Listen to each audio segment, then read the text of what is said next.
FIFA জোর করে মিশর ইজিপ্টকে বিশ্বকাপ থেকে বিদায় করে দেওয়া হয়েছিল, কারণ এটি একটি মুসলিম দল। কিন্তু মিশরের প্রধান কোচও চুপ থাকেননি, তিনি ফিফার সব গোপন বিষয় প্রকাশ করে দেন। মিশর এখানে তাদের দ্বিতীয় গোল করেছিল।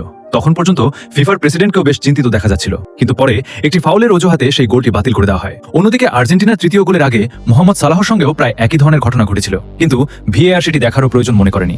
শেষ বাঁশি বাজানোর পর মেসি আবেগাপ্লুত হয়ে কেঁদে ফেলেন। এরপর পুরো আর্জেন্টিনা দল মেসিকে কাঁধে তুলে উদযাপন করে, কিন্তু মুস্তাফা জাগ চুপ থাকেননি। তিনি বলেন, আর্জেন্টিনাকে বিশ্বকাপ জয়ের জন্য অভিনন্দন, কিন্তু এই টুর্নামেন্ট ছিল ফিক্সড। তিনি আরো বলেন, আমার মনে যা আছে আমি সেটাই বলবো, এর ফল যাই হোক না কেন। পরিষ্কার বোঝা যাচ্ছিল যে ম্যাচটি সাজানো ছিল, আর পুরো বিশ্ব তা দেখেছে। প্রধান কোচ হুসাম হাসানও ক্ষোভ প্রকাশ করে বলেন, যদি আর্জেন্টিনাকে জেতানোর এত ইচ্ছা ছিল তাহলে অন্য দলগুলোকে ডাকা হলো কেন। আরো বলা হয়, ক্যাপ ভার্দের একজন খেলোয়াড় পরিষ্কারভাবে মেসির কাছ থেকে বল কেড়ে নিয়েছিলেন, কিন্তু রেফারি আর্জেন্টিনার পক্ষে ফাউল দেন।